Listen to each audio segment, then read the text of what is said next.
नमस्कार साथियों, स्वागत है आप सभी का आपके अपने YouTube चैनल पर। आज हम बात करेंगे कि वो कौन से टॉपिक्स हैं जिसे करने के बाद आपका 68 बीपीएससी का कट ऑफ इजीली क्लियर हो जाए।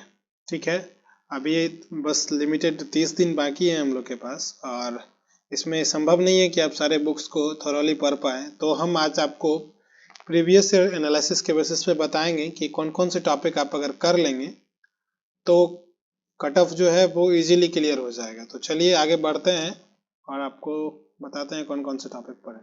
तो हम सबसे पहले बात करते हैं हिस्ट्री सेक्शन का। तो अब जैसा कि आपको पता है कि हिस्ट्री में 3 सेक्शन होते हैं, एंशिएंट, मिडाइवल, मॉडर्न, यानी कि प्राचीन भारत, मध्यकालीन भारत और आधुनिक भारत। तो इस स्लाइड में आप देख रहे हैं कि ये प्राचीन भारत की कुछ इंपॉर्टेंट टॉपिक है, जैसे सिंधु घाटी सभ्यता, इंडस वैली सिविलाइजेशन, वैदिक कल्चर, महाजनपद, बौद्ध धर्म एवं जैन धर्म, मौर्यन डायनेस्टी और गुप्ता डायनेस्टी।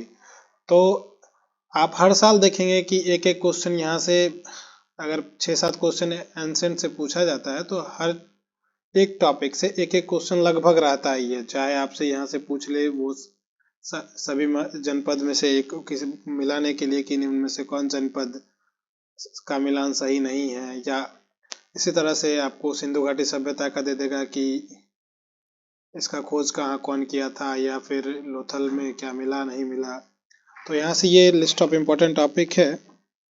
तो इसके आगे आप बढ़ते हैं आगे और देखते हैं ये सेकंड टॉपिक पे। ये मेडाइवल का इम्पोर्टेंट सेक्शन, जो कि ये आपका दिल्ली सल्तनत का पीरियड टॉपिक है। यहाँ तक ये दिल्ली सल्तनत में आप देख रहे हैं कि गुलाम वंश, खिलजी वंश, तुगलक वंश, सैयद वंश से नहीं क्वेश्चन पूछता है, आप इसे स्किप कर सकते हैं। लोधी वंश इम्पोर्टेंट, यहाँ से क्वेश्चन हमेशा बीपीएससी एक दो पूछता ही रहता है। तो आप इस सेक्शन को दिल्ली सल्तनत को ठीक से करेंगे, मुगल को करेंगे और मराठा को करेंगे। मेनली ये 3 टॉपिक है यहाँ से, दिल्ली वाला, ठीक है, ये मुगल, ठीक है, और ये मराठा। आप ये 3 सेक्शन करेंगे तो आपका मेडाइवल का के लिए पोर्शन इजीली हो जाएगा, आपको ज़्यादा करने का जरूरत नहीं है। हाँ, और सबसे इम्पोर्टेंट क्या है कि आप एंशिएंट करें या मेडाइवल, या एंशिएंट करें या मेडाइवल करें, आप इनमें जो बुक लिखे गए हैं, ठीक है, बुक एंड उसके ऑथर पे ध्यान देंगे। उसके बाद इसका जो भी, जैसे मेडाइवल का आप पढ़ेंगे तो उसमें से जो भी प्रशासनिक कार्य वहाँ हुए हैं उस पर ज़्यादा ध्यान देंगे। चाहे आप उसके देख लीजिएगा कि प्रशासनिक कार्य में कौन से राजा ने क्या क्या किया, तो वो ज़्यादा इम्पोर्टेंट रहता है, मिलान करने के लिए पूछा जाता है। बढ़ते हैं आगे। अब आप देखेंगे मॉडर्न हिस्ट्री में तो भारत में यूरोपियों का आगमन, यानी कि ये बीपीएससी अभी पूछता है कि मतलब ब्रिटेन से कब कौन आया, या फिर कौन पुर्तगाली पहले आया, डच पहले आया, या कौन कब आया, वो मिलान करने के लिए आपको दे दिया जाएगा। तो इसलिए ये टॉपिक इम्पोर्टेंट है। ब्रिटिश पॉलिसी, यानी कि ये जो है ब्रिटिश पॉलिसी में, तो आप यहाँ से देखेंगे कि बहुत सारे पॉलिसी जो है भारत में सुधार के क्रम में आया, तो वो पॉलिसी आपको देखना है। उसके बाद जितने भी जनजातीय एवं किसान आंदोलन हुए, वो सामाजिक धार्मिक सुधार आंदोलन हुए हैं वो। उसके बाद 1857 का रिवॉल्ट है, भारतीय राष्ट्रीय आंदोलन है, जिसमें आपको महात्मा गांधी का है जो इम्पोर्टेंट रोल है वो देखना है। उसके बाद गवर्नर जनरल और उसके काम को देखना है। भारतीय राष्ट्रीय कांग्रेस का जो भी एक गठन से लेके अंतिम तक उसका कहाँ कहाँ, उसमें महिला वाला बहुत बार रिपीट हुआ है सेक्शन की, कौन प्रथम महिला कौन थी, प्रथम भारतीय महिला कौन बनी, या प्रथम गांव में कौन सा अधिवेशन हुआ, बिहार में कौन सा अधिवेशन हुआ। ये विभिन्न संगठन जो भी है उस पर क्वेश्चन बनते रहता है। इसमें कौन से पत्र पत्रिका एवं पुस्तक है, वो वहाँ से क्वेश्चन बनते रहता है। तो ये सब टॉपिक्स है जहाँ से आपको श्योर शॉट है, यहाँ से क्वेश्चन आएगा ही आएगा, ठीक है। तो आप इनको करेंगे, लिमिटेड टाइम में आप इतना कर लेंगे तो आपसे क्वेश्चन 90% हो जाएगा, आप छूटेगा नहीं क्वेश्चन, ठीक है। अब देखते हैं पॉलिटी का सेक्शन। तो ये पॉलिटी में आप प्रियम्बल कर लेंगे, यहाँ से सोर्सेस कर लेंगे कि कहाँ से भारतीय संविधान में कहाँ से क्या क्या लिया गया है। फंडामेंटल राइट करेंगे, फंडामेंटल ड्यूटीज, डीपीएसपी है आपका, कार्यपालिका, विधान पालिका, और न्यायपालिका, ये तीनों से आपका क्वेश्चन एक कभी न कभी रहता ही है। पंचायती राज इसमें से 73वां संविधान संशोधन जो है उसके बाद से ये इम्पोर्टेंट हो गया है, तो ये जो है बराबर यहाँ से क्वेश्चन पूछा ही जाता है। आप महत्वपूर्ण अनुच्छेद संशोधन, जितने भी लेटेस्ट संशोधन हुए हैं यहाँ से क्वेश्चन पूछता है।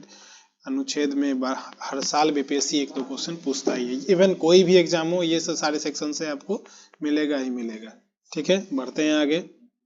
और ये जब बिहार स्पेशल की हम बात करते हैं तो बिहार स्पेशल अगर 25-30 क्वेश्चन पूछता है तो उसमें से बिहार के इतिहास से लगभग 10 क्वेश्चन रहता है, बिहार के ज्योग्राफी से लगभग 10 क्वेश्चन, जनगणना उसी में इंक्लूडेड है, एक दो क्वेश्चन इकोनॉमी का, बिहार के करंट अफेयर से लगभग 8 क्वेश्चन, बिहार इकोनॉमिक सर्वे 3 से 4 क्वेश्चन यहाँ से रहता है। तो आप ये करके रहेंगे।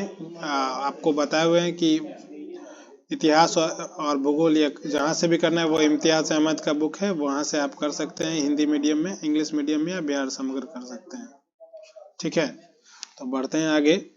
इंडियन इकोनॉमी का सेक्शन है। आप इंडियन इकोनॉमी में यहाँ से योजना आयोग, नीति आयोग का करेंगे, मुद्रा एवं banking, national income, agriculture, even mains में भी इम्पोर्टेंट है, आप एग्रीकल्चर करेंगे, पॉवर्टी करेंगे, अनएम्प्लॉयमेंट करेंगे, जितने भी स्कीम्स है वो स्कीम्स करेंगे आप लोग। ठीक है, इकोनॉमिक सर्वे एंड बजट है, जितने भी वैश्विक संगठन है जैसे कि WTO, WHO, ये सब आप करेंगे। ठीक है, तो यहाँ से इंडियन इकोनॉमी का ये बेसिक्स है, आप इतना कर लेंगे तो यहाँ से बन जाएगा क्वेश्चन। बढ़ते हैं आगे वर्ल्ड ज्योग्राफी के और इंडियन ज्योग्राफी में। तो आप यहाँ के जलवायु को जाने, यहाँ की मिट्टी को जाने, यहाँ कहाँ कौन से पठार हैं, पर्वत है, मैदान है, दर्रा है, यानी कि कौन से पास कहाँ से गुजरते हैं वो आपको देखना है। कहाँ भारत में कौन सी नदी कहाँ से बहती है वो देखना है, कौन से बांध किस नदी पे है वो देखना है। खनिज संसाधन एवं वन संसाधन आप देख लेंगे, जनगणना से हमेशा क्वेश्चन रहता है। आप द्वीप देखेंगे, महाद्वीप देखेंगे, महासागर, मरुस्थल को, ये सब जगह से क्वेश्चन रहता ही रहता है, बीपीएससी ऐसा सेक्शन है। ठीक है, सौरमंडल तो बेसिक है, यहाँ से रहेगा ही क्वेश्चन। तो ये से हम जो आपको टॉपिक्स बता रहे हैं वो प्रीवियस ईयर एनालिसिस पे बेस्ड है, यानी कि ये सब पूछा हुआ ट्रेंड है, तो आप इनको फॉलो कीजिए, निश्चित ही सफलता मिलेगी। अब बढ़ते हैं साइंस के सेक्शन पे। साइंस में आप यहाँ से देखिए फिजिक्स वाला ये है, जो कि फिजिक्स में हम टोटल 7 टॉपिक दिए हैं। यूनिट एंड डायमेंशन, गति है, motion, sound, heat, light, electricity, और जो भी है उपकरण और उसके कार्य, जैसे कि वोल्ट मीटर का क्या कार्य है, मीटर का क्या कार्य है, वो सब आप देख लेंगे। ठीक है, केमिस्ट्री में देखेंगे तो आप परमाणु संरचना देख लेंगे, एटम, उसके बाद आप पदार्थ देख लेंगे, पदार्थ की अवस्था देख लेंगे, कार्बन जो है, कार्बन एवं उसके अपरूप को देख लेंगे, जैसे हीरा सबसे क्वेश्चन पूछते रहता है, ग्रेफाइट से क्वेश्चन पूछता है। धातु अधातु का सेक्शन देख लेंगे, अम्ल क्षार एवं लवण का सेक्शन देख लेंगे, बाकी विविध वाला पोर्शन जो घटना चक्र में दिया रहता है वो देख लेंगे आप। तो मोर देन इनफ है, इतना से क्वेश्चन हो ही जाएगा। बायोलॉजी का क्वेश्चन देखेंगे तो आप जंतु एवं पादप का वर्गीकरण देखेंगे, आप सेल को देखेंगे, सेल टिश्यू सब देख लेंगे। उसके बाद तंत्रिका तंत्र, आप नर्वस सिस्टम देखेंगे, आप डाइजेस्टिव सिस्टम देखेंगे, ब्लड सिस्टम, यहाँ जो आपका ब्लड सर्कुलेशन सिस्टम है वो देखेंगे आप, न्यूट्रिशन सिस्टम, आपका जो न्यूट्रिशन जो भी चीज़ है वो देखेंगे, आपका कौन से रोग किस कारण से होता है वो देखेंगे, रोग एवं उसके कारक। आप जेनेटिक्स को देखेंगे, हार्मोन और एंजाइम को देखेंगे। तो ये सेक्शन है बिहार साइंस का, जो कि बहुत ही इम्पोर्टेंट है, और आप इतना कर लेंगे, अगर समय मतलब नहीं है तो इससे ज़्यादा करने का, तो आप इतना कर लेते हैं तो अगर 30 क्वेश्चन साइंस से पूछता है तो आप उसमें से 25 करने के लायक रहेंगे। ठीक है, तो बढ़ते हैं आगे। और ये सबसे लास्ट हमारा टॉपिक है करंट अफेयर्स का। तो करंट अफेयर्स में आप जानते ही हैं कि कितना इम्पोर्टेंट रोल है करंट अफेयर्स का। तो करंट अफेयर्स में क्या है कि आप नियुक्तियां देखेंगे, राष्ट्रीय एवं अंतर्राष्ट्रीय स्तर पर कौन कौन सी नियुक्तियां अभी इम्पोर्टेंट है वो देखेंगे। दुनिया भर का नहीं देखना है, जो सबसे इम्पोर्टेंट है और चर्चा में रहा है वही हमेशा पूछता है। आप इंडेक्स एंड रिपोर्ट को देखेंगे, उसमें भारत की स्थिति को देखेंगे, अपने पड़ोसी देश की स्थिति को देखेंगे। वार एक्सरसाइज देखेंगे कि किन किन देशों के साथ भारत के कौन कौन से एक्सरसाइज हुए हैं। महत्वपूर्ण घटना का खेल घटनाक्रम देखेंगे, जैसे T20 वर्ल्ड कप है या कॉमनवेल्थ गेम है, ऐसे ऐसे जो भी इम्पोर्टेंट अभी सेक्शन चल रहा है वो देखना है। ऐप एंड पोर्टल देखना है कि अभी कौन कौन से ऐप भारत सरकार ने लॉन्च किए हैं, किस किस फील्ड के लिए, वो देखना है आपको। इम्पोर्टेंट डे एंड थीम देखना है उसका कि इस डेट को, जैसे वर्ल्ड इन्वायरमेंट डे है, इसका क्या थीम है, तो ये सब आपको देखना है। जितने भी अभी लेटेस्ट बुक लॉन्च हुआ है उसमें से जो भी चर्चा में बहुत ज़्यादा हैं उनको देखना है, जो चर्चित पुस्तक है एवं उसके लेखक है, बुक एंड ऑथर। जितने भी अंतर्राष्ट्रीय सम्मेलन हो रहे हैं, जैसे अभी G20 है तो ये पूछेगा कहाँ हुआ, या फिर इससे पहले वाला कहाँ हुआ, तो ये सब आपको देखना है। उसके बाद इस अन्य जो भी इम्पोर्टेंट सेक्शन जो चल रहे हैं अभी न्यूज़ में, वो सब आपको देखना है। तो इसी के साथ हम लेते हैं विराम और आशा करते हैं कि आप इन टॉपिक को करेंगे और इसके बाद आप मॉक लगाएंगे, आपकी सफलता सुनिश्चित होगी। तो चलिए मिलते हैं अगले वीडियो में। धन्यवाद।